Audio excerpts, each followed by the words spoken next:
Hey, what are you doing here? I'm drinking coffee, talking to you. I'm scanning the web. If you're going to train for something, you got to train for something.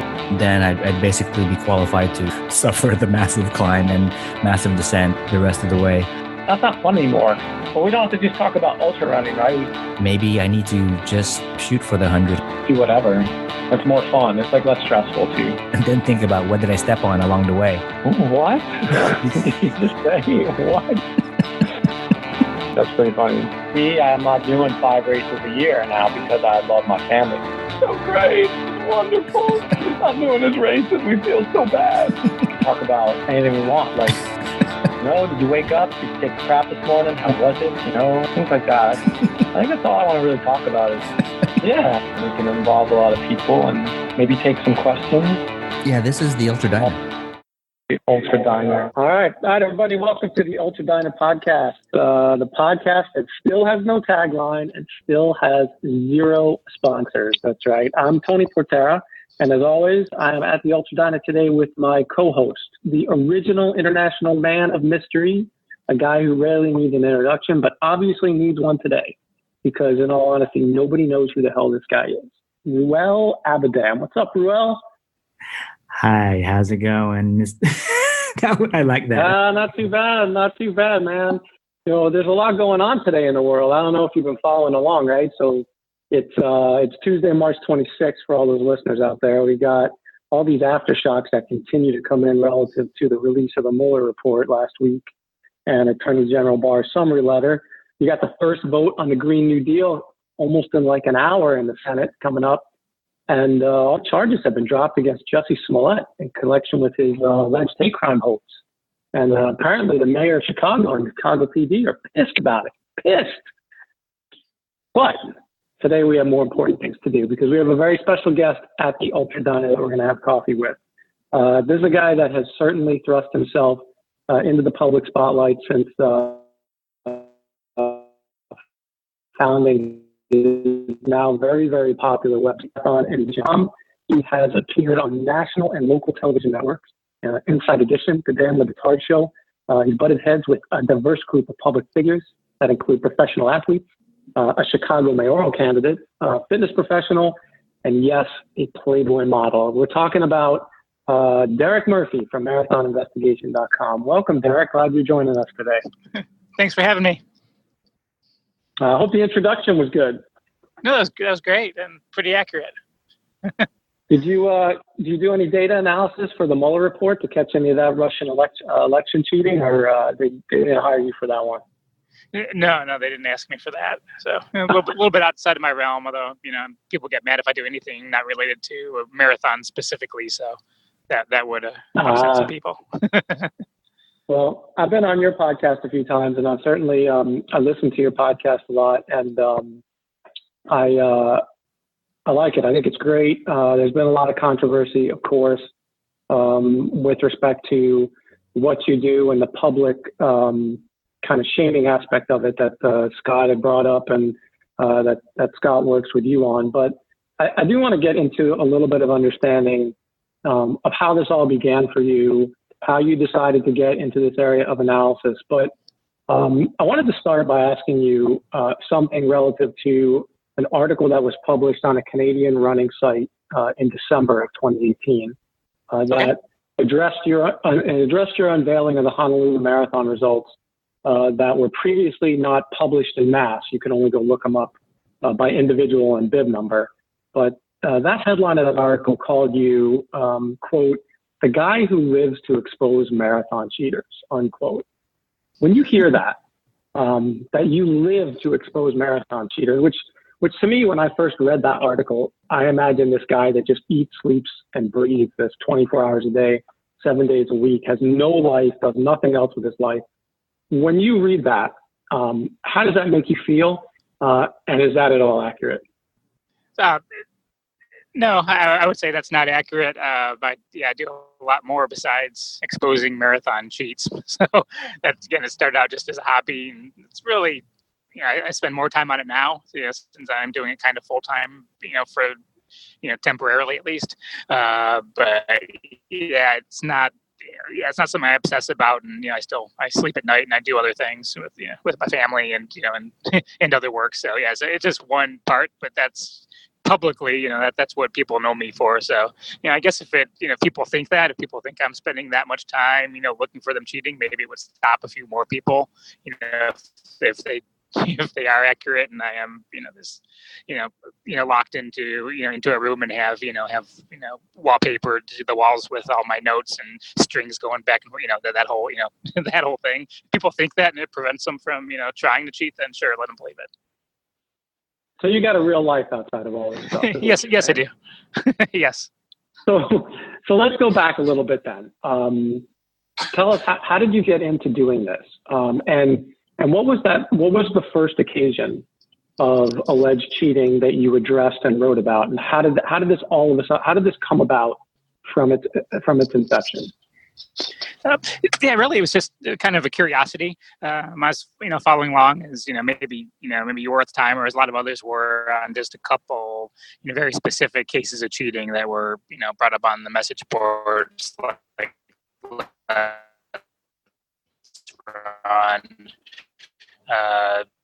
there's not the first one, but cheating, he's not winning races, but he's, under 3 hours in every race, and everyone believes he's cheating. So there was a whole, big thread on that on Let's Run.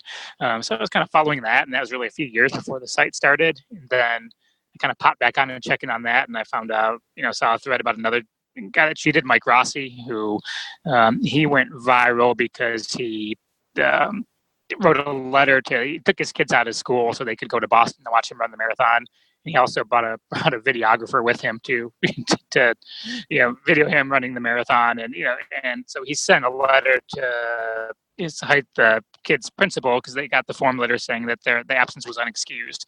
So he wrote this letter, which he just posted on social media. He didn't actually send to the principal, and that went viral. Everyone's praising him as being the dad of the year, and way to fight back against the education system and all that. Well, turns out some people were aware that he likely cheated in his Boston qualifying run. So that went crazy on the message board. So I was following that with interest, and I kind of got in looking at that after it was pretty well, determined that he did indeed cut the course. But as that went on, and people started writing about, it became about more than just his marathon cheating. So I thought, well, why is everybody so crazed over this guy? Is there anybody else? So, so I just kind of looked, I think probably went on Marathon Guide, looked at recent marathons, and, pulled one up where it had the results, kind of all laid out with all the splits and everything. And I found somebody that had cheated for a Boston qualifying time, probably within 20 minutes of looking. So that was probably there was no blog at that time, but that, I posted about that on the message board, and got some attention. And then Let's Run, they deleted that thread, for whatever reason. It could be, we may have named, that girl may have been named on, that woman may have been named on the site, whatever reason they decided to delete it. So then the idea came to, hey, why don't I just create this blog so I just can kind of keep this information, just so it's a place to keep it, never thinking it would ever become popular, or that really many other people besides maybe the Let's Run basement trolls would be looking at that. And so that was kind of the start. And so so that was really, and I believe that one was the first article that I ever did write. And so it kind of started from there out of a curiosity and built to what it is today. So a couple questions related to that, but just so everybody who's listening who doesn't know you, and I'd be surprised if there are people that at this point don't know who you are and what you do. I think just to sum it up, you basically take a look at race results, and it might be marathons or triathlons and even ultra marathons, and you perform an analysis to try to identify potential cheaters, whether they're course cutters or big mules or whatnot. What's your process like? And I'm assuming you have two different processes, because in a limited sense, you are actually hired by marathons or triathlons or events you actually look at their entire grouping of results to try to identify people. And then on the alternative side of that, you act on tips from people that may suspect somebody of cheating. So what's your process, and how does it look in both circumstances? Really, exactly. And really, there are two. It's a little bit different than that, because I'll look at, first we'll start with the, kind of where I'm either hired by a marathon or I'm just looking at a full marathon worth of results, which for most of the major marathons, I do that. Whether they hire me or not depends on maybe how much detail I get into and how much I share. But for example, say I want to look at the Philadelphia marathon results. So what I do, and I have a program built that's can scrape the results for me. So I get them all, with all the splits and everything into a spreadsheet, versus having to click, runner by runner. If you're looking up at results, you don't typically see that in one place. So I scrape all the results and I, get into a spreadsheet, and I can do a quick analysis that shows me, I'm looking for changes in pace. I'm looking for big negative splits. I'm looking for missed timing mats, all that stuff to kind of flag runners to look at a little bit more closely. So again, the biggest thing is, missed timing mats are a flag, but there's reasons, people aren't wearing the bib right. There's reasons why someone might miss a mat. So I'm looking for a missed mat paired with a big change in split, a negative split. So somebody that's running, we'll kind of look at acceleration between mats. So somebody's running 10, 12 minutes per mile, and all of a sudden they drop down to 6 minutes per mile. That's something I'm going to flag, whether they miss a timing mat or not. So I look at all those that. Those are the easy ones, right? Those are pretty simple when you see Yeah, that. Yeah. And sometimes it's a little more subtle than that. And so, you look in the course, which timing mats to really look at. If there's an out and back section with no timing mat in the middle, I'm going to look at that one a little bit more closely, as is the case with Philadelphia. So it's really looking at that. And then I can even go beyond that, where I can look at a runner's history and say, okay, this person's run the Philadelphia Marathon for 3 years. The past 2 years, they were over 5 hours. Now they dropped to 3.5 hours. And that's one case. Okay, hey, let me look at photos. Is it the same runner? From each of these years, or did they give their bib away to somebody? Is somebody, acting as what I call a bib mule, running with somebody's bib? So I'll look at history to try to determine that. So, that's the case when I'm looking at a full race worth of results, where I can pull down, and I can do that with most races. I don't have that ability. It's, there's so many different timing platforms and formats. Some of them, sometimes I can't always pull down the full range of results with splits. But that's, what I can do for most of the large races and most races, that I look at. And some of the smaller races, they may not have timing mats. They may not have, that kind of detail available. And so I have to, just kind of stick looking at photos, and, there may be some, and that's kind of my blind spot, not that I'm doing any secrets, but races without timing mats or photographers, it's kind of hard for me to prove somebody cheated, unless they put it on Strava, which sometimes does happen. But it's, so that's what I do. And then, I get a lot of tips now. Really, probably more than half of what I find is through tips. Because usually if people cheat, they're not cheating to be quiet about it. They're posting about their times. They're posting photos and medals and everything to that effect. So I get a lot of tips, and I'll look at tips the same way. I never assume that somebody's giving me good information. A lot of times, people may have a vendetta against somebody and out to get somebody, and so I get a lot of tips that are nothing, or there's not enough information for me to say, yeah, that person definitely cheated. So I'll just look at that. I'll take it from scratch. So I'll just look at a runner, and I'll look at all the information I can find and validate any information the tipster may have given me to make a determination on if that person cheated. Do you look?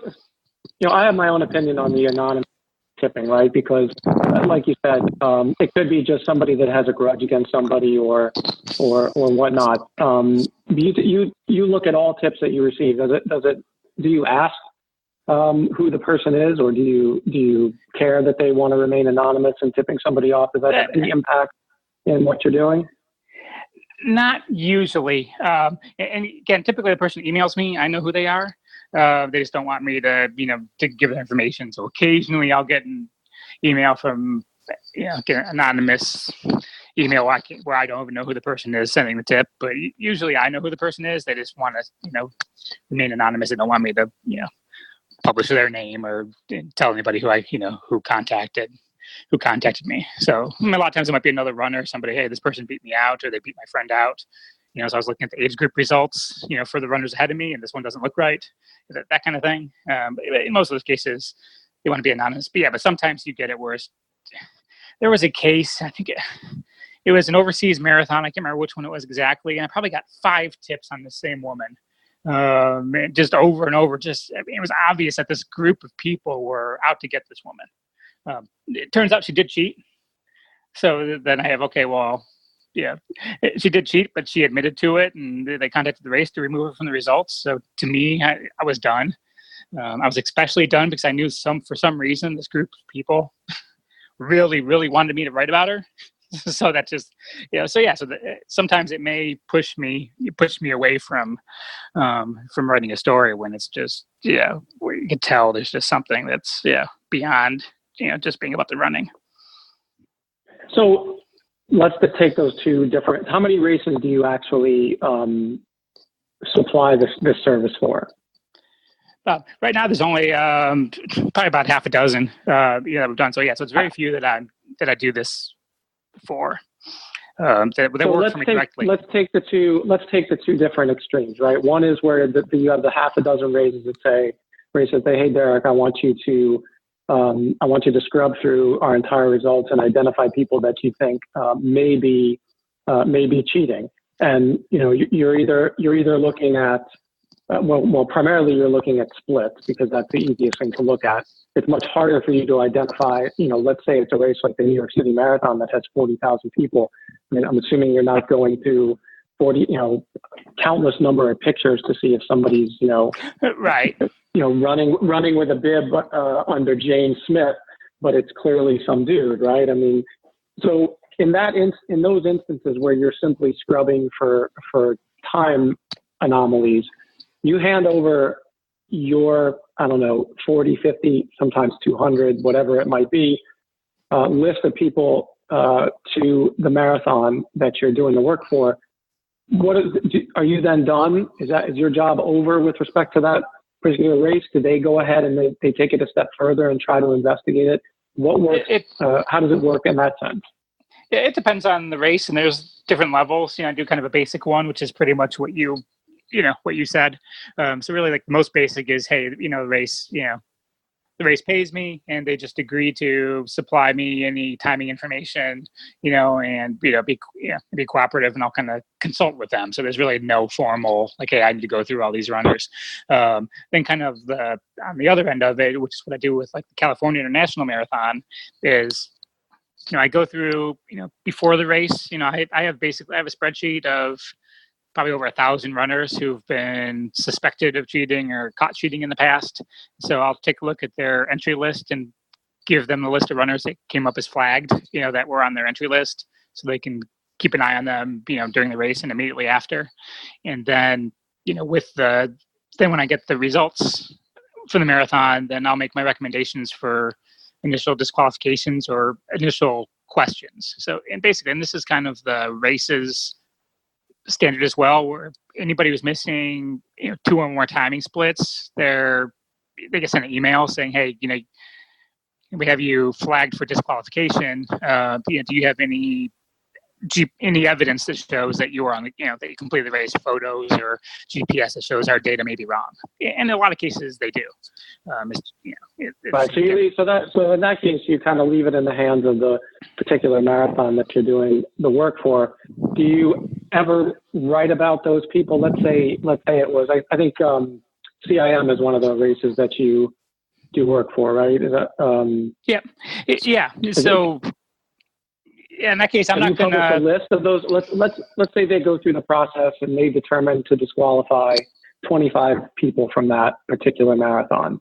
Do you write anything about those 25 people, or do you call those 25 people up? Because I think the other way, because I want you to explain the process a little bit for everybody as it relates to individuals when you're contacted, because you have your own policy, so for lack of a better term, and process when it comes to individuals that involves you being very active in trying to not only just determine whether or not there was some form of cheating involved, but also to give the person or people an opportunity to address it with you individually. But in the case of the marathon you're working for, they disqualified 25 people you identify. Is that the end of it as far as you're concerned? Yeah, with the initial, races, and with CIM, I would go a little further. I'm on the results committee, so I'm involved in, in any specific decisions. So if there's a case where, somebody's like, hey, this person said they ran it, we think they don't. If there's any back and forth, I'm, definitely involved in that as well. But the race does all the contact with those runners, the runners that were, flagged initially for, because of missed splits or whatever else. And I don't think we had, because CIM, it's a point-to-point course, so it's not really conducive to course cutting. So I don't think we had any, true course cutters, that were intentionally cheating. That we believe you have a lot of cases of people bailing and taking the, so they get bussed to the finish and they get to, and they end up tripping the mat, even though they weren't intending to, claim a finish. So, but I don't think we had any malicious course cutting this year that we found at CIM. Now, we had a case I wrote about, and we talked to Eli about on my podcast, about with the pacer, somebody using an illegal pacer where we had to do disqualification. And I actually got that tip through the marathon investigation email, and I had to forward it on to CIM. And again, they made that determination on her. So yeah, but I don't typically, again, the agreement with CIM, I'm not typically going to write about cheaters individually at CIM, or if I do, if there were a case where it's like really egregious, I would kind of work cooperatively with the race, just to make sure that everything's accurate and I'm not calling out their runners. So yeah, so there's a little bit of PR that would go on there. We haven't run into that, to where there was a case like, man, I really want to write about this person, and they told me I couldn't. But part of the agreement was that I would run anything past them, before I publish anything individually about their runners. Tell me what the process is as far as somebody sends you an email and says, I think this person cut the course in this event. What's your process and what's your procedure when it comes to that one? Yeah, if I get that email, then I would look at the data myself and again look at the splits, look at the pace, like I would in any other case, to try to independently say, okay, yeah, this person did cut the course, or hey, I don't see any evidence that they cut the course. In that case, I would just email the person who did me and said, hey, I don't see anything. Feel free to contact the race if you still question the result. But if I get to the point where I determine the person, cut the course, then I would usually contact the race and say, hey, this came to my attention. Can you take a look at this? Do you agree? I think this person should be removed, disqualified. So I'll do that in any case, whether I think I'm going to write an article about this person or not. Many times I do that, and it never becomes an article. And so if it's something I'm considering writing about, if I look back and see, okay, hey, this person's, been doing this for years at multiple races, or they, did this for a Boston, they ran Boston on a bogus time and that kind of thing. If it's something I'm going to write about, then that's when I reach out to the individual to say, to give them a chance. Say, hey, here's what I see. I don't believe you. Depends on the case on what my tone of the email may be, but yeah, it'll be, I'll email them and say, hey, this result came to my attention. Here's what I see. Do you have any, anything showing that you did indeed complete the course, or any explanation that I'm missing? So I'll leave it to the person to respond. Many times they don't. Sometimes they do, but I always do try to reach out to the person, especially if I'm going to write about them, especially if I'm going to, with somebody who I plan on, writing about and naming and identifying in an article. Right. Well, let's say you reach out to them and they don't want to talk to you. I mean, you write the article anyway? Yeah, many times, because that would be, if that were the case, if I would never, if the person refuses to talk to me and that I don't write about them, then that would be the strategy that anybody would employ. So as long as there have been cases where I just don't have a good way of contacting somebody, and if it's kind of middle of the road, not like the most egregious thing ever, where I'll like, man, I just can't get a hold of this person. I don't feel like I made the effort, but I didn't feel like the person really had the opportunity to get back with me. Then I may maybe want to block out a bib in the face and not give the full time and just tell the story without that information. So sometimes I made that decision based on just not the person not really having a social media footprint and me not being able to to get in contact with the person. But if they refuse me, but if I go ahead. Yeah, so it's I kind of lost my train of thought, but so basically, but if I send a message, if you do send a message through Facebook, you can tell if the person saw the message. So it's a case where they see the message and ignore me. Let's say, hey, I know they saw the message, and I'll usually make a couple more efforts. But if I see the person's never seen the message, and then I'll be a little more conservative with. If I name somebody, if it's egregious, it's egregious. I'll write about them regardless. But if it's something that was kind of maybe a little more borderline, a lot of shades of gray in that decision. So I try to be consistent, but especially. What if they give you? What if they reach back out to you? They give you a call and they go, "Look, hey, Derek, I understand that you either flagged me or in this case, I understand that somebody is accusing me of cheating, and maybe it's not as simple." Maybe it's not as simple a determination. The splits are not so obvious, right? Like the Brie Manziel case where the splits were like obnoxious, right? But maybe the splits are not that obvious, but you look at their history and, maybe they had a great day, maybe they didn't have a great day. And they pick up the phone, they call you and go, look, honestly, I don't want to get involved in any of this stuff. I'd rather not. I don't really have much to say about it. But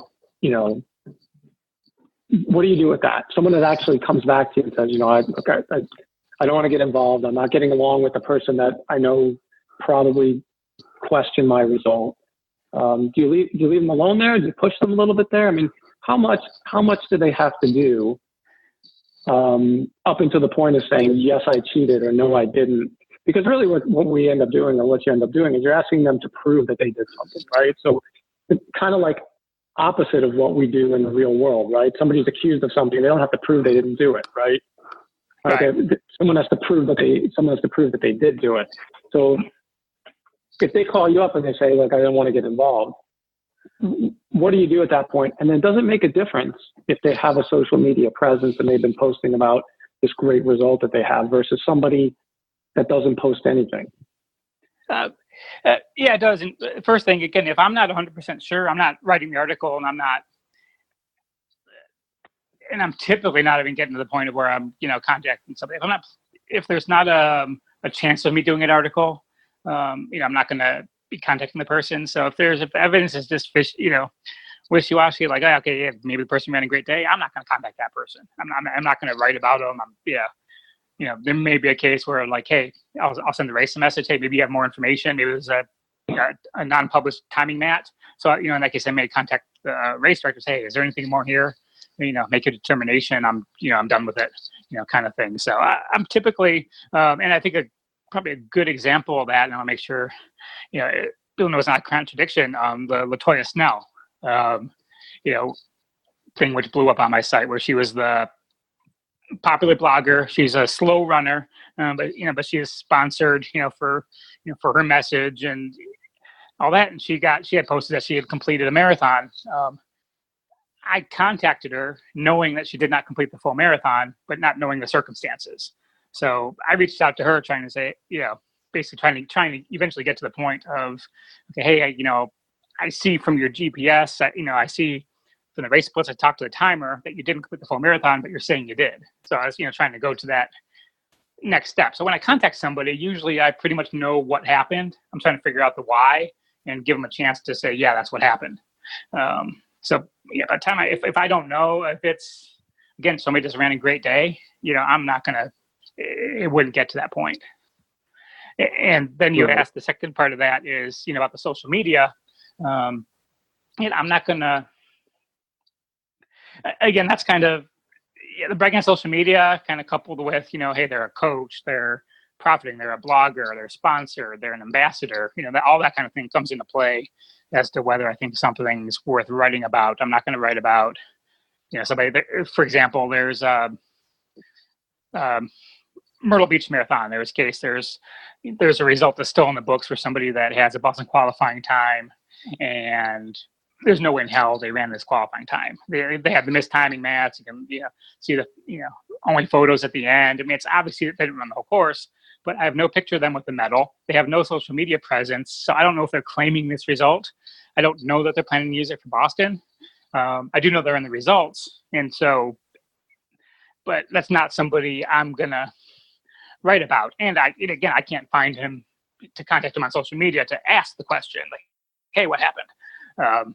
So that's not somebody I'm going to write about individually. Now, if they submit the time for Boston, then it all changes. At that point, your intent's clear. I may write about it in reference to Myrtle Beach, say, hey, get off your butts and remove this person from the results. But I'm not going to call it that person. Although with Myrtle Beach, a small race, anybody who read that article, everyone who listens to this podcast, can look at the results and figure out who this person is. So, so I have that defend about. But typically that kind of person who I have no idea if they, if they didn't just bail and, happened to, walked across the finish mat for whatever reason, versus somebody whose intent was clearly to tell the world they ran a marathon or to, use that time to enter Boston or whatnot. So, so all that comes into play. This is Royal, Derek. I'm going through the website. It's fascinating. All along I thought we were just concerned about cheaters and their timing and skipping laps and all that stuff. But then you've got stuff on the website related to bib forgery and things of that nature. How does that sort of get on your radar, and when is it a problem?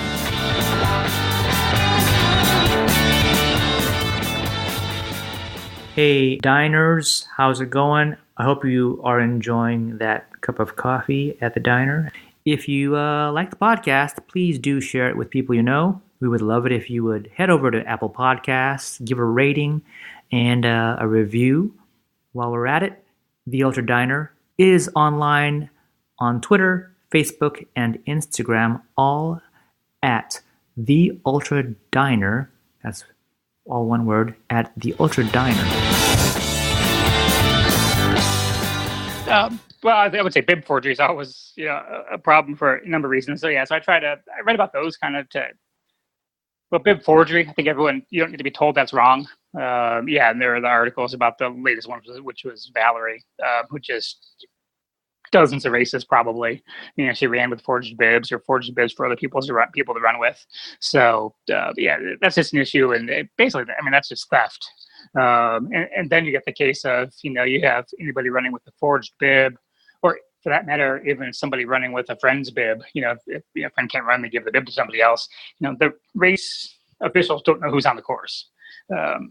You have enough runners, this happens enough times, someone's going to have a medical issue, and they don't know who to contact. They don't know, have any of that information that would be tied into their registration, and they don't have a waiver signed by the person who's running with a fake bib. So for all those reasons, it's an issue. It's an issue because it crowds the course, with bandits and people running with fake bibs, getting more people on the course than, the race is prepared to handle. Sometimes, races run out of medals, or they run out of, water, or whatever it is. So there's just a number of reasons why, why that is an issue. Gotcha. Yeah, that's a pretty, like the bib forging part of it, or, there's even been cases where people have showed up to the expos and stolen people's bibs, claiming to be them. And I think there was a recent one where that happened. Those cause problems of a whole different nature. There seems to be a domino effect with all of these things, right? Like even the person that cheats and doesn't win the race, but gets the Boston qualifying time. Well, does it really matter in that race as far as positioning goes and whatnot? No, but it certainly matters when they go put in that time as a Boston qualifier. and start taking away spots from other people that qualified legitimately. But let me ask you. Let's talk about Brie Manziel for a second. By the way, I don't know if you know about Brie, but maybe an updated article is she's now changed her name. She no longer goes by Manziel. She's taken that part off of her name. Well, I hear she's getting. I believe they're getting divorced. Having some trouble. I saw that posted. Yeah, having a little bit of trouble there. A little bit of trouble with Johnny. But I'm convinced that if she wasn't who she was, married to who she's married to, it's quite possible that there might not have been an article about her at all. But this particular situation and article drew a heck of a lot of attention. There's a bunch that you've written about that have garnered some attention. I'm going to ask you about another one in a minute. But so what was it like with the Brie Manziel situation? How did you get tipped off about that?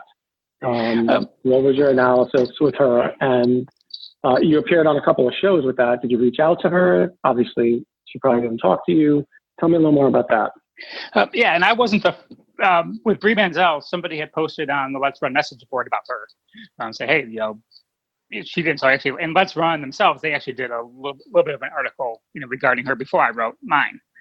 So my first article, I referenced that, and so really, Let's Run was in Brie kind of when she first went on attack mode. She was going after Let's Run. She wasn't going after me. So I was kind of shielded from that. So I didn't break that. So yeah, I saw the post on Let's Run. I talked about Brie cheating. I took a look, and there were some things that they had missed. The course was changed because of flooding in the area. So Let's Run, they weren't aware of that. They didn't have, the posters there, and, the article that they did on Let's Run, they didn't, have the proper course map to, figure out exactly where she cut and what made sense and what didn't make sense. And also, her friend Chloe ran with her, who's actually, we're just talking about Instagram famous. She's a lot more, she got away scot-free because her last name wasn't Manziel, but she's got like 2 million Instagram followers.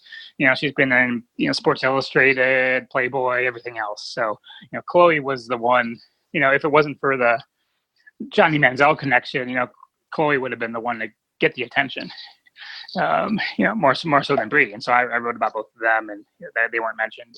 Chloe wasn't mentioned in the Let's Run article. So yeah, so I wrote that. So I think I definitely kind of helped, get more attention on that. But I would say I definitely, again, if I would have been made aware of it in the first place, which I probably would have, I would have written about it, whether it was, Manziel or just Brie TC or TSC. I'm not sure how you pronounce that name, just because of, again, the fitness professional angle, the social media influencer status, the race brought her and her friend in to run. Well, and besides, her split would have been world record time. So that kind of, Yeah, and it was completely obvious. So yeah, I've written about people similar to her. They're a number of times. A number of similar influencers. There was a runner in Hawaii, same kind of same type of case, fitness professional, saying she ran a race, she wasn't prepared.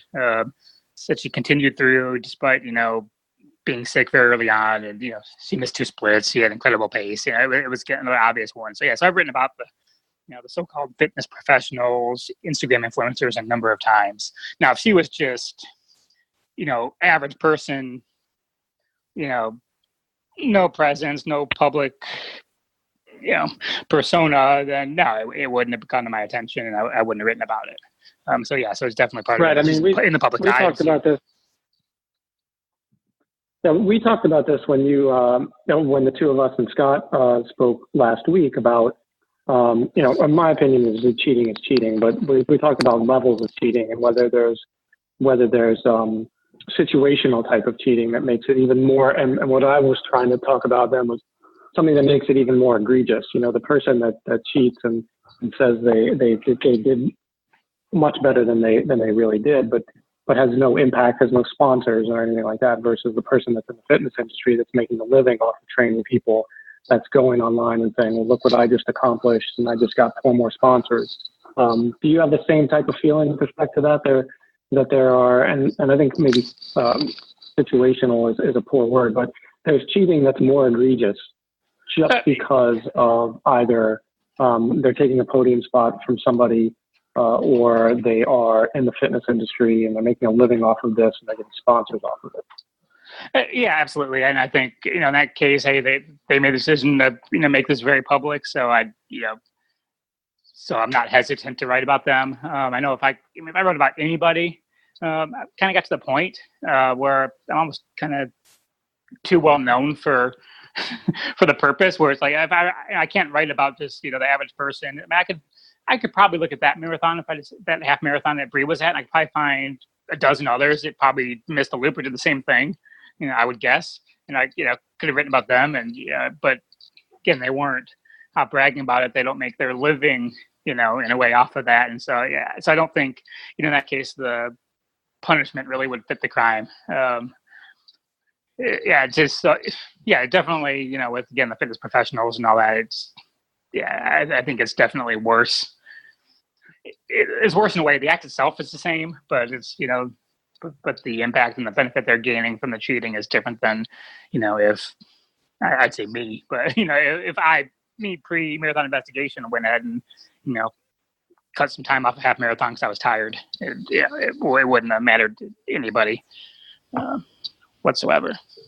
That's cool. Now you and Scott's your co-host on so your blog has grown into a now podcast where you guys discuss various incidences of cheating and cheating in general. I've been on that podcast twice, and it's I enjoy it. I like it a lot, and the way that actually started at its inception is that you and Scott were at alternate ends of the spectrum as far as what you do and how appropriate it is in general. And Scott takes the public, the anti-public shaming view, and you were on the other spectrum. You guys had like a 2-hour conversation on his podcast, and it's morphed into this. I kind of fit somewhere in the middle, and I have different opinions on it than Scott does, and sometimes I agree with you, and sometimes I agree with him. But I think I'm more in the middle than a lot of my readers, and I have to kind of realize that a lot of people who read my site are on the hey, name everybody. I get that all the time. Hey, they don't read the articles half the time. I got one. I posted about somebody I vindicated, and I had his name was in the article. And someone's like, "Yeah, wait, thanks for naming these cheaters." I'm like, "No, I vindicated this kid." And it was a repost of an article from the London Marathon. Somebody was disqualified who I helped get back in the results. So I'm actually, I think, again, as I try to say, hey, it's not a shaming, it's not a shaming website. But I know, if I post about somebody's going to figure out who, even if I don't name them, someone's going to figure out who it is. And there's going to be some sort of, residual effect of that. There's going to be some sort of shaming probably coming that way if I write an article about somebody. And I'm aware of that. And I have to kind of weigh that against, the greater good, I guess. Well, it's difficult because, the shaming aspect of it, especially today with social media, is a very, very real thing. And there was a runner you wrote about, Jane Seow or Jane So, right? Now, for anybody that hasn't read the article on your website, she's a runner that came in second place in the Fort Lauderdale Half Marathon, who was later disqualified. And you wrote an article or two on her with a whole host of evidence showing that she had to have cut the course, including pointing out that she ran the first 10K of the half marathon at like a 7:10 pace, and then the last 11K or so at a 5:25 pace. And look, I get that this kid cheated. I call her kid because she's 24 and I'm over 20 years older than her, so I'm getting to be an old man.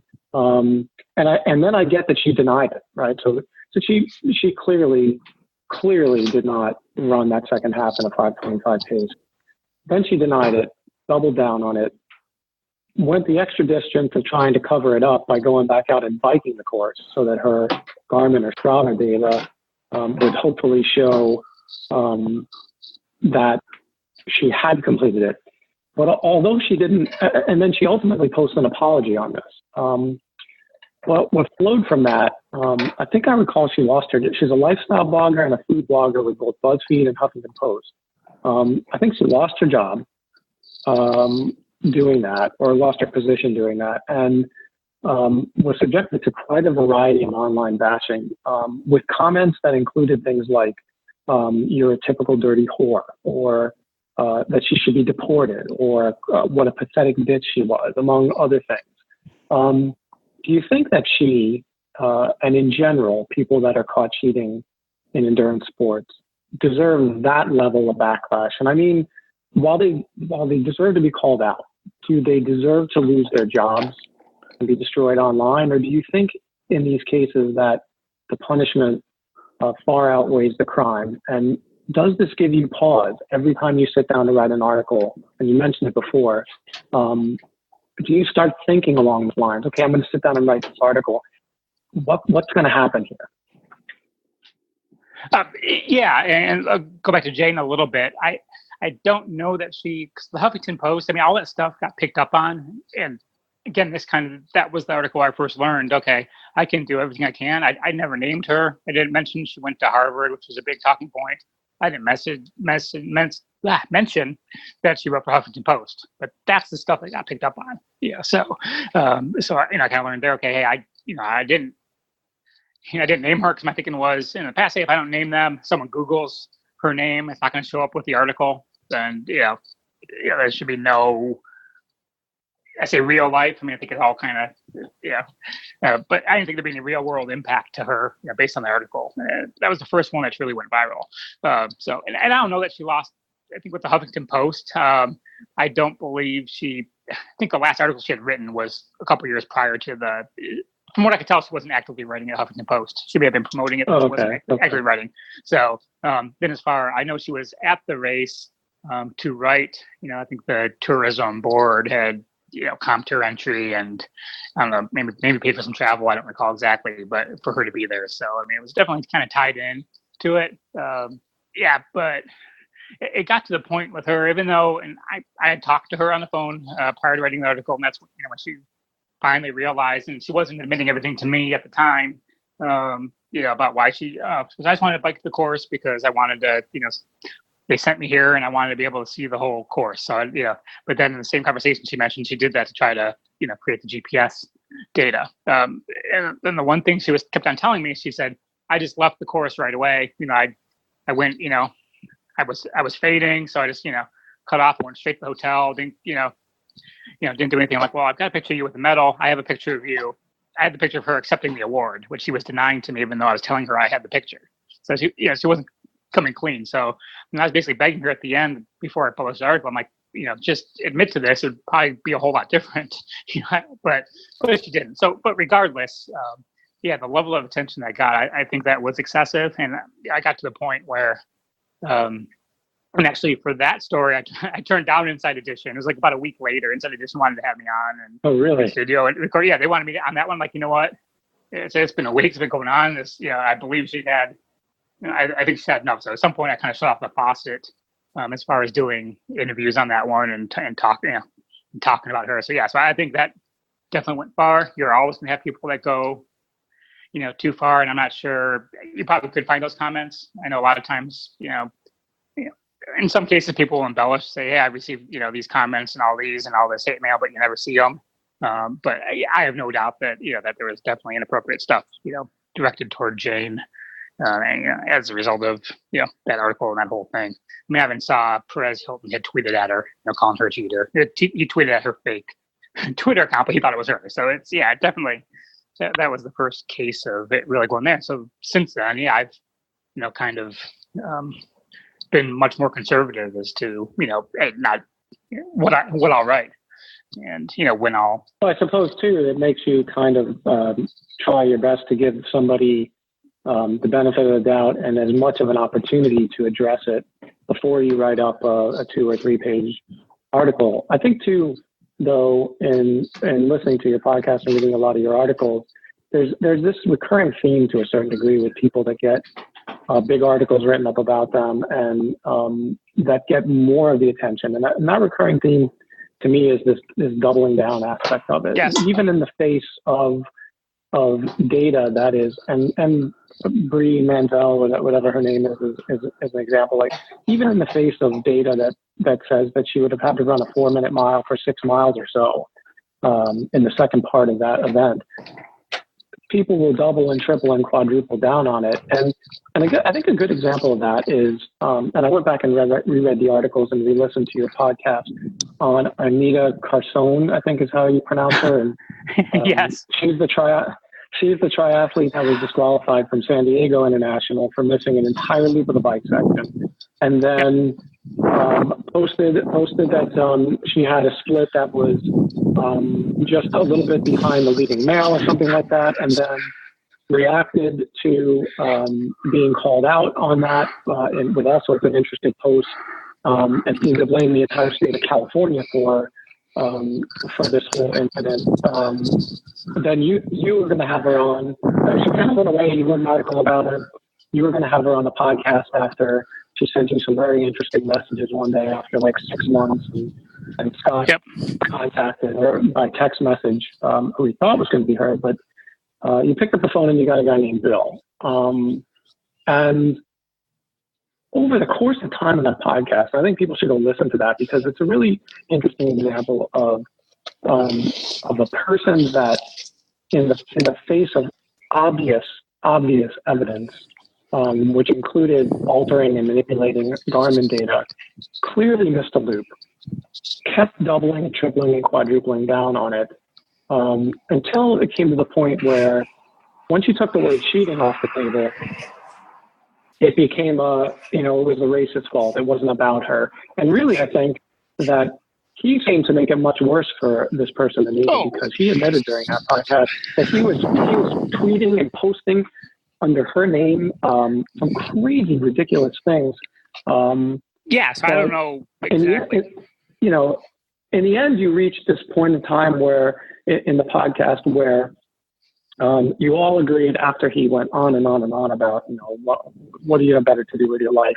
And really, people should listen to this, because it really is an incredible listen. And I listened to it yesterday again.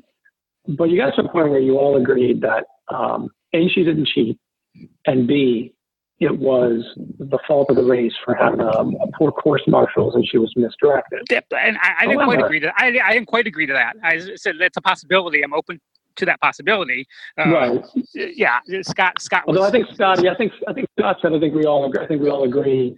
I think I tried saying I can concede that's possible. And even in my the follow-up article to that, I'll let you go on. I mentioned that I basically gave her, I spoon-fed her a reasonable, what I thought was a reasonable explanation that would have played well for her.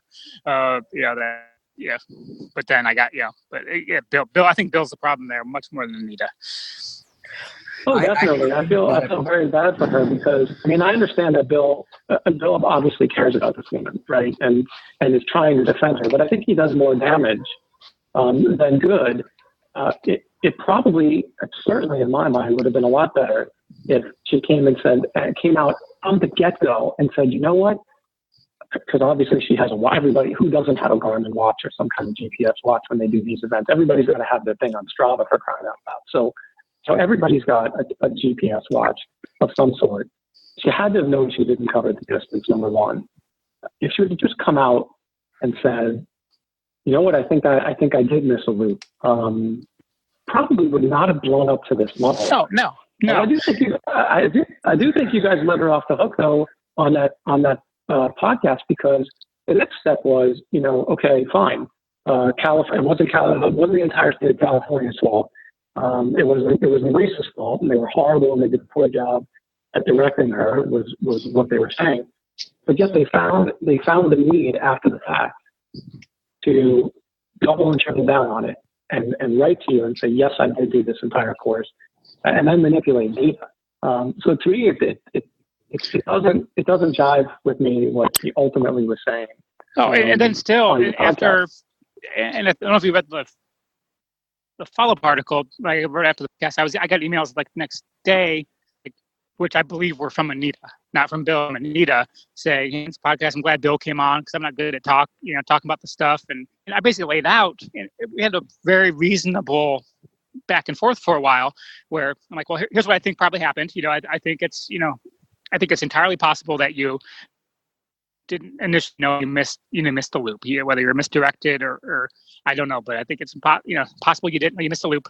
I think you had already posted and you found you couldn't go back on it then, so you kind of doubled down. I think Bill made all those or most of those nasty statements, and can you give me a full statement as to what happened? I think that's the best way for you to kind of repair your reputation. She said, okay, I got back from my bike. I'm gonna take my shower and I'll get back to you. I'm like, okay, great.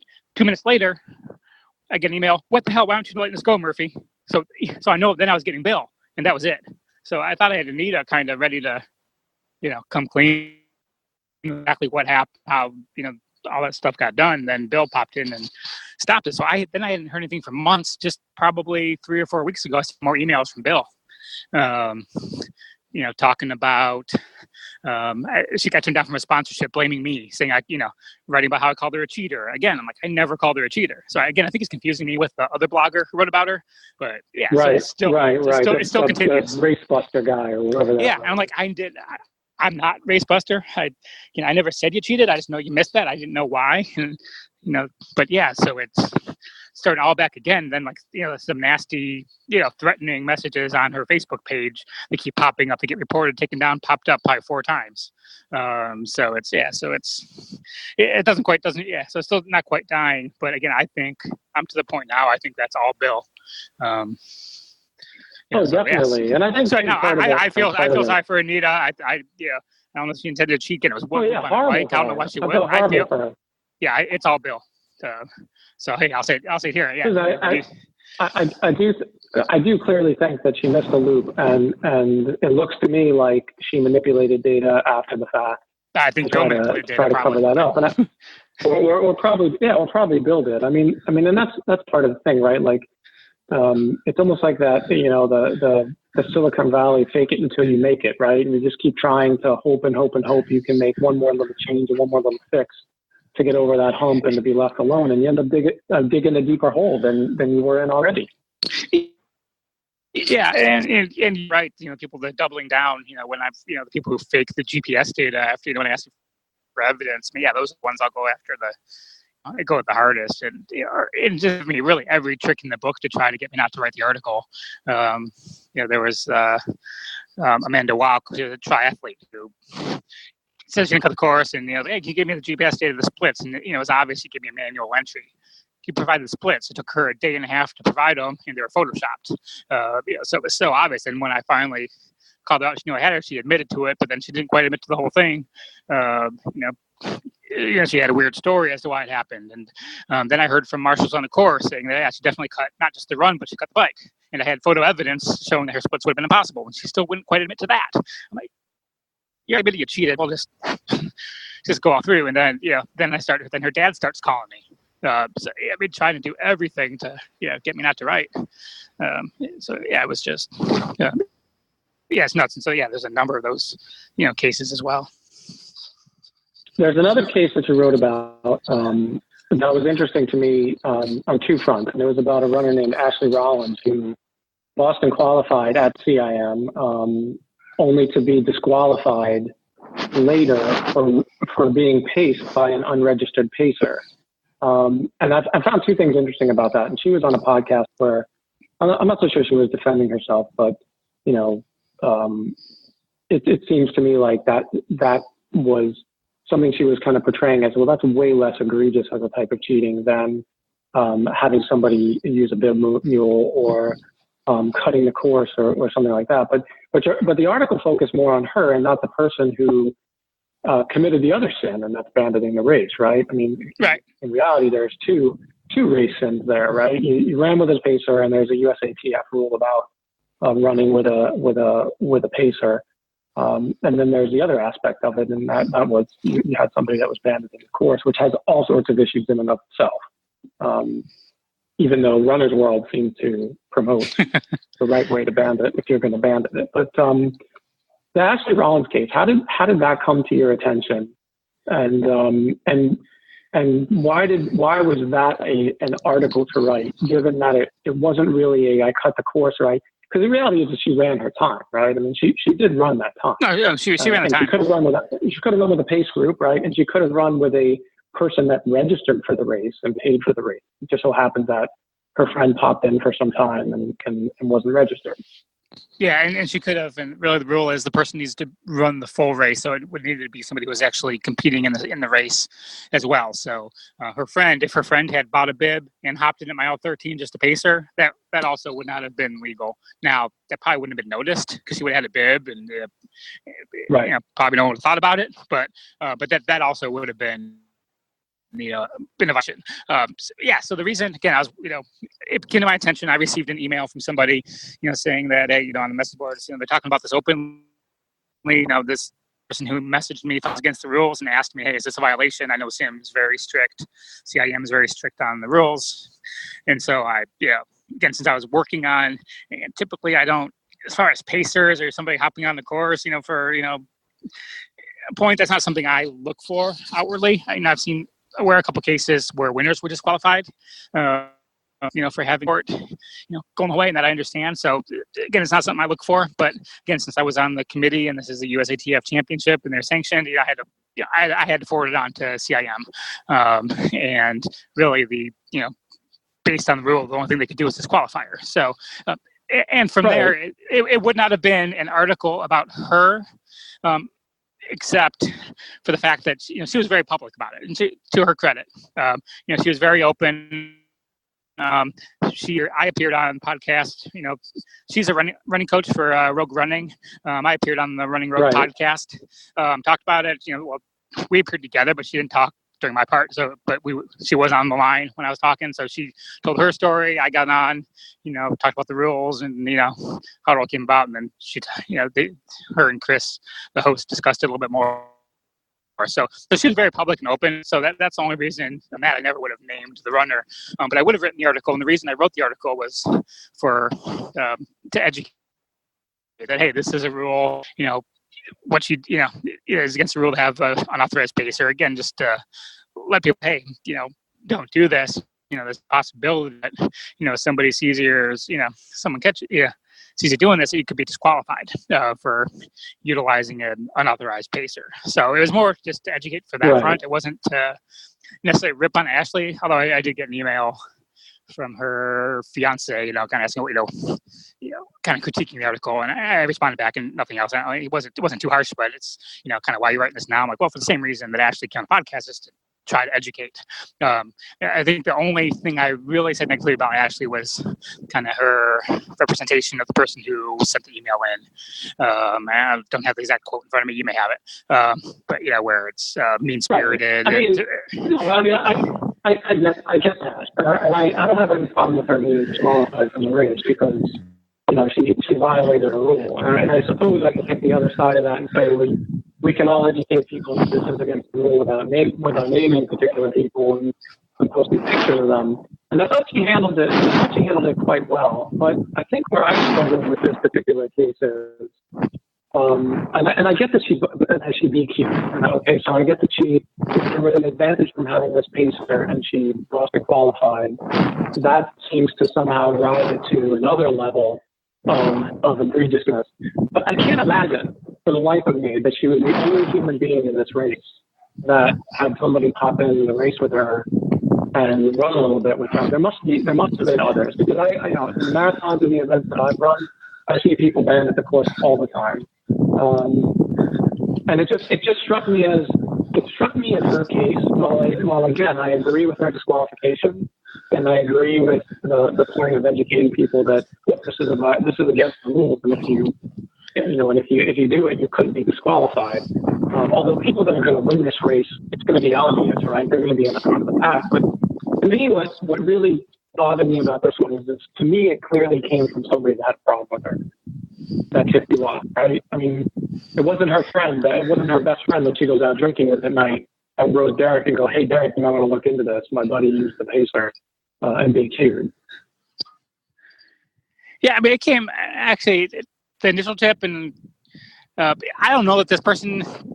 I guess at some level, again, if it was her best friend, she probably wouldn't have said anything. But it came to somebody who realized, hey, this is against the rule. That is, openly posting about this, and yeah, so like I said, that's a tough one. It's like, as Eli and I said, it's not one that we're happy about, having to disqualify. But I would guess if somebody had emailed me anonymously or emailed Eli on somebody else who had, used a pacer no matter what time, they would have looked at that too. It just so happened, there's nobody, as far as that I'm aware of, had emailed on other runners, running a portion of the course. And then it's needing the evidence going beyond that. I mean, if I'm at CIM, I decide to hop in the course and run with somebody who doesn't want me there to get him disqualified. So it's, in this case, you had the blog post where it was clearly stated that, hey, this person paced me, and she stated in detail how she helped her and all that. There was no doubt this person was on the course to pace her, and she was, willing, Ashley was a willing participant in this. It wasn't just somebody who happened to hop on and ran, stride for stride with her without Ashley or whatever. So it was clear that the intent of that runner, of Becky, was to pace Ashley. Right. So you would need all that proof as well. And honestly, I've talked to Eli, and what about people who hop in for the last 100 yards of a race to get the photos? What do you do there? Look, I 100% agree with her disqualification, 100%. And to part of her reaction to it, I give her credit. But to the other part of her reaction to it, I kind of don't, because I think she wrote a follow-up blog, like, to the person that outed me or whatnot. And I think some of the initial statements she made were that, I didn't know this was a rule. I didn't know you couldn't have somebody who wasn't registered in the race pace you, although I thought she made some statement that this person wanted to run this race. Yeah, they tried to get a bib. They couldn't get a bib. Yeah. Well, they obviously knew that it was obviously knew.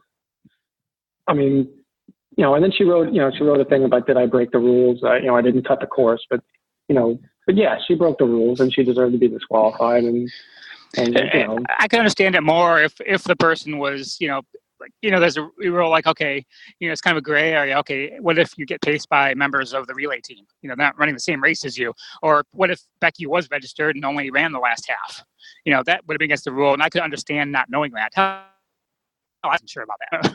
I didn't know that for sure. Right. So yes, but as far as having a complete unregistered runner come in with no bid whatsoever, I think they knew that was, they probably figured they'd probably never heard of anybody disqualified for that, and she may be right, except for somebody winning a race. So 100%. I don't have a problem. I don't have a problem at all with CIM's decision at none. I feel bad for her, and I'm sure that if she works hard, maybe she'll run another BQ time. My big issue with this one comes from the fact that it was somebody who clearly must not have liked her that wrote this note and was either jealous that she got her BQ time or just didn't like her in general. And it's unfortunate because there certainly must be other people in that race that cheated that didn't get caught. I guess you take that risk, right? If you're going to cheat at whatever you do, whether you cheat on your taxes or whether you cheat in a race, you take that risk. And some people get caught and some people just don't get caught. Yeah, it's tough. And I kind of, the first thing I thought about with that was kind of like the old, the PGA rule where I'm sitting watching on TV and I see, Tiger move the ball when he shouldn't have or something and make the call in. And right. To me, that's just ridiculous. But on the other hand, hey, they did break the rule, but because the camera followed every single one of his shots in every single moment, everyone's going to do what he does it versus everybody else. So so it's almost kind of that same thing. Which PGA, they actually stopped taking. Now they don't take those calls. At the criticism. So so it's definitely tough, and I can see that. Again, I get tips all the time. At least the way the person's demeanor, and I wasn't getting like tons of follow-ups. I can tell when somebody really wants to qualify. I was getting constant emails and barrages, and it gets personal. I didn't quite get that with this person. Again, I even posted part of the tone of the emails, like, "Hey, is this against CIM rules?" So it wasn't so much. I didn't catch the vitriol in the tone of the email. No, I could have missed it completely. And really, for me, especially since I was on the committee with CIM, I didn't have a choice but to forward it on, no matter how much this person hated her. If I wasn't on the board of CIM and I kind of caught this is just vitriol, it would just been, hey, get with the race, leave me out of it, kind of thing. I wouldn't have felt bad if the person had stayed in the results. I look at that note to you. Is this against the CIM rules? Like when I look at that, that's like that guy sitting at a stop sign and there's a cop there and the guy goes to a stop sign and goes to the cop. Hey, is it against the rules to go through a stop sign? I think that person knew it was against the rules. 100%. They looked it up. They checked it out. And I think they did it that way. But again, and that may be, but yeah. Yeah. Go ahead, again, it's tough. I have mixed feelings. I still have mixed feelings about it. So totally different level of cheating versus cutting the course to get that BQ time. I mean, the reality is, yes, she had somebody running next to her and talking to her or cheering, or doing whatever. And she didn't make it by that much. Yeah. Right. Yeah, she ran it, and I kind of made the point and ripped on in the forums saying, "Hey, we don't know." I said, "I can't tell you yes or no whether she would have had that Boston qualifying time without Becky being there with her." I mean, she had it by a couple minutes. She had posted kind of in detail. She helped pull her through, and how she really helped her pacing. So I have to believe there was a benefit there. Would it, did it save her 30 seconds? Did it not? So it's like, so to say she, so she definitely did you get the benefit. But then at the same time, if Becky had registered and been able to run the whole race at that pace, she would have got the same benefit. And it would have been perfectly fine. So I see both sides of that, which, really, well, it depends. Maybe she wasn't. Because, hey, the only Becky wasn't registered. Right, but maybe she wouldn't have. But she didn't do the whole race. Right, if Becky was doing the whole race, Becky may not have been as in good a shape at that point in time. Exactly. As Ashley was. So yeah, exactly. So so there's more assumptions. So it's. I know you got about 15 minutes left. I want to ask you. So the podcast is great. I think the podcast as an offshoot of this is great. The question with that, and it goes along with the blog as well, is the direction, because. The podcast with Bill about Anita was phenomenal. And I think if you had 20 of those, you would be even more popular, because those are things that people like. And in general, I just find that it's hard to get people who have cheated, that have doubled and tripled down on it, who has articles written about them, to even want to come on and talk about it. So what's the direction that you plan to take with the podcast? And similarly, is there a different direction with the website? Because I did notice an article recently on the Tokyo Marathon that related to cutoffs, and that seemed to be more gauged toward etiquette, which was, by the way, the video was atrocious. I mean, it was horrible. Even though the guy did ignore that he missed the cutoff and still ran the rest of the race and finished it, that was less of a cheating article as it was of a, hey, remember, everybody, check your cutoffs before you run, and be a little bit polite about it to people that are volunteering at the race. Yeah, and if you go back, I mean, there's, and I'm finding less and less I can write about as far as, the actual course cutters are less I'm comfortable writing about in some cases. There's only so much. People would like me to only write about Boston Marathon cheaters. Well, I'm kind of doing this full time now. There's not enough. I'm glad. But there's not enough articles to write about Boston Marathon cheaters every day. 3 times a week or 2 times a week. that I put out articles. So it's just trying to do what I can. Kind of call out the unethical and this kind of atrocious behavior, and try to educate people. Like the biggest issue of educating people is running with others' bibs. I'm harping on that all the time, especially when it's somebody's taking age group awards because they gave their bib away. 60-year-old woman gave the bib away to her, her grandson, and her grandson finished first in the age group. And that happened. Somebody took a age group spot away from Catherine Switzer in the 2017 New York Marathon because of that. So it's kind of educating on these other, other unintended consequences. So I've been written about that a long time. I've written about, about a couple years ago, about about jumping in to pace somebody, and why you shouldn't do that. And there's, and that kind of led to Runners World wrote an article on why that was wrong. So I've always kind of, done that kind of thing. And to be honest, that video was, I really just wanted to post that video from Tokyo. But the guy's behavior was, the guy's behavior was atrocious, and it was just so bad. It was so. I mean, that's frustration. You have to really be a little bit more Yeah, you have to be a little more reserved and understanding. Yeah, and I learned a little bit more about him. But yeah, and then continuing on to run it post with your medal. You got the course and and all that on top of that.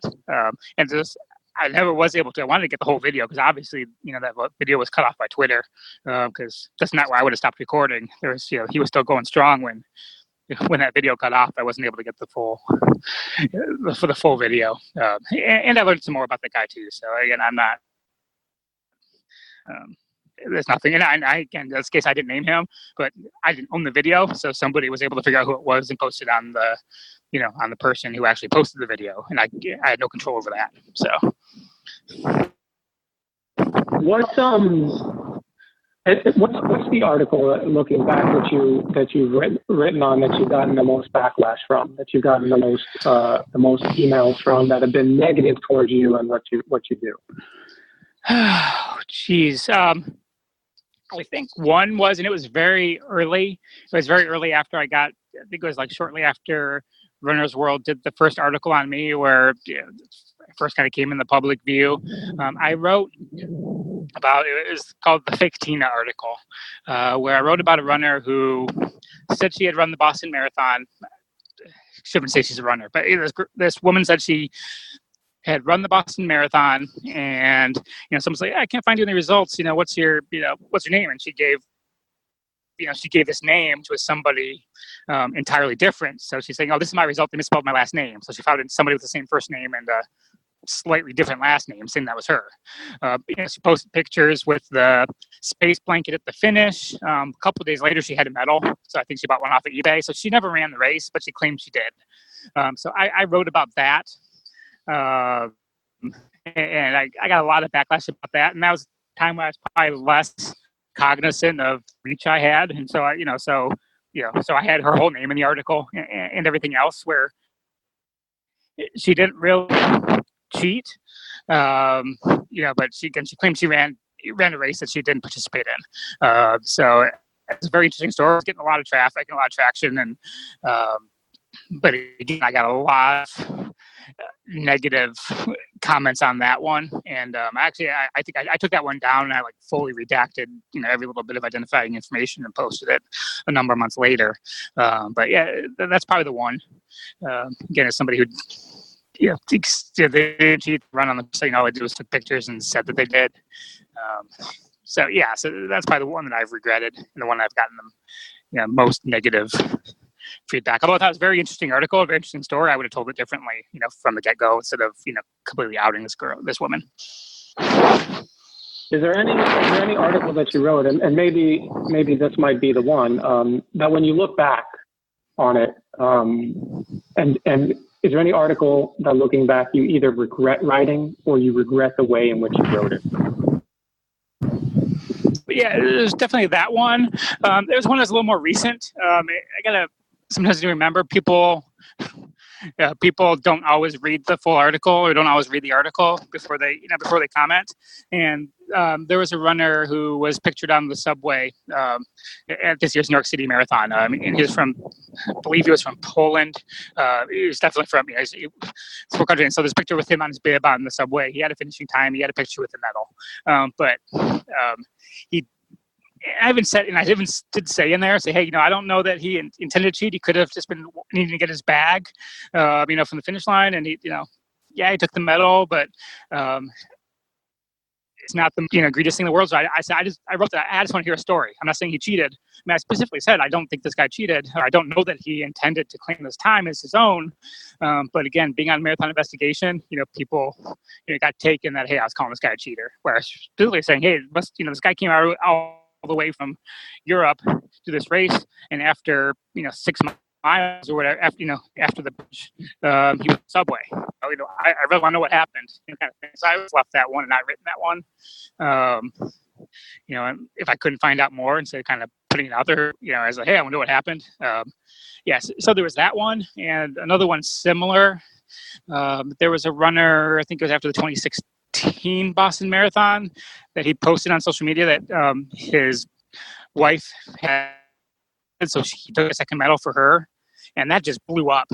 I had no idea. It was just kind of like almost I remember that one. Not a throwaway article, but there was like two things. There was that I posted like, that guy's information, or not, I didn't post his information, but I didn't notice in the background there was a picture of like a tree which had his last name on it, and so people were able to figure out who he was.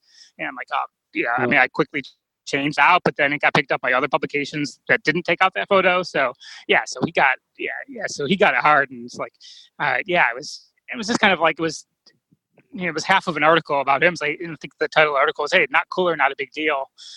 You're gonna have the runner. There might have been like a dozen women crossing, holding arms like Red Rover style, crossing the finish line, while there's other runners behind them. So that was like one example of, hey, this, not cooler, not a big deal. And then this guy taking 2 medals, and boy, people just blast this, that guy. And I didn't foresee that sort of attention coming on to that. I mean, if I would have done anything differently, I would have made sure I covered up the family tree photo with the last name, or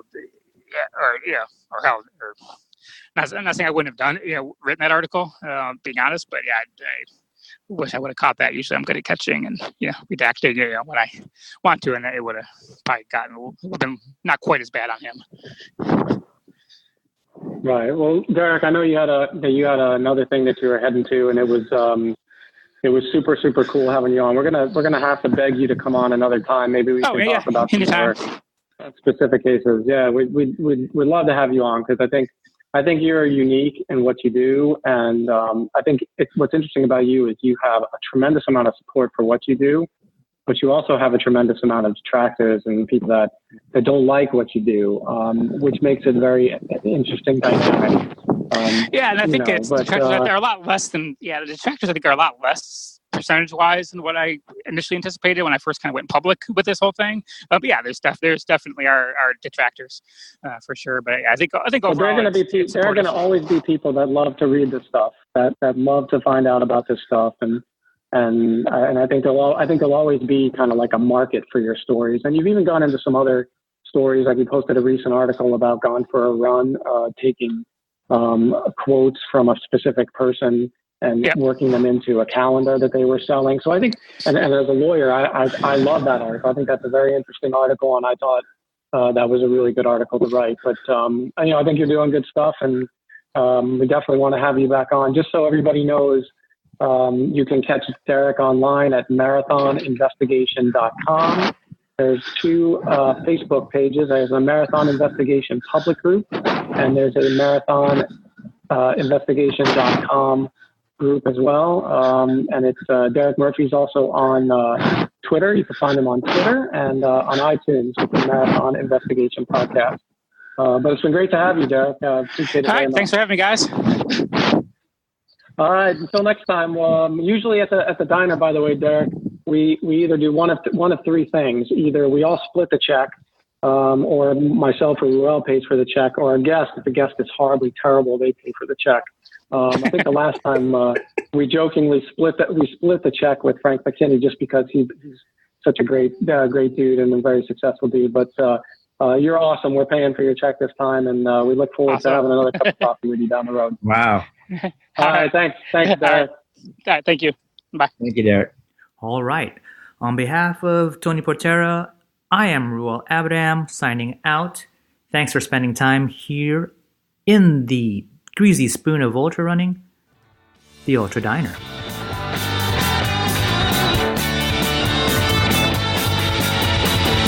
The music that you heard at the top of the show and that you're hearing now at the end is the song Candy Wine by the band Dorothy Lane. Dorothy Lane is a band out of Martinez, California.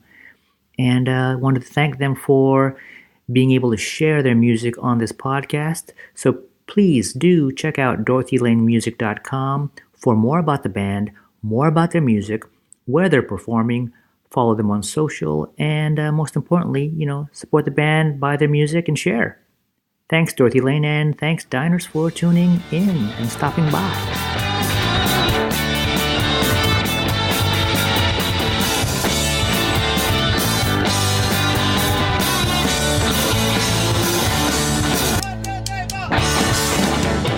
It's just me recording. Howdy doody, welcome. What's up? What's up? So, my man Derek on? Not yet. All right. Let me see if I can. Let me see if I can shoot him a little note. Did you send him the dial-in stuff? Yeah, he would have received it in an email. Oh, Frank. For some reason, Frank didn't get it when you sent it. He didn't get it. I had to text it to him. That's lame. Any email? Hello. Hello. Hey, what's up? Hey, how are you? I just messaged you just in case, because sometimes the Ruel's emails don't make it through. So it's good that you got it. Yep, I'm good. How's it going, Derek? Ruel's on the phone too. Ruel, you never met Ruel. Ruel's kind of my partner. Well, this is all his idea. I'm just here for show, you know. Hey, Derek, how's it going? Good. How are you? I'm well, thank you. How much time do you have, Derek? Do you have a little bit? Yeah. You tell me. How long do you think it'll go? We usually plan for no more than an hour, but we had Frank McKinney for almost 2 hours because he had so much to talk about. So whatever, if you have to go and it's dragging on too long, just say hey, I got whatever. Text me, message me on if you have your computer in front of you, and then we can just cut it short. But no, it should be good. So basically, I'll do Ruel, are you recording now or are you not recording? Oh, we're recording just in case.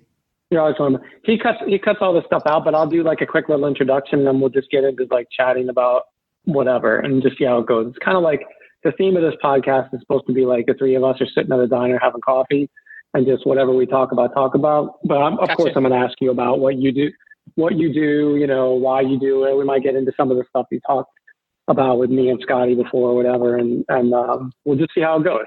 Okay. All right. So I'm just going to go get started. All right. This is another Coffee with Heavy Cream production.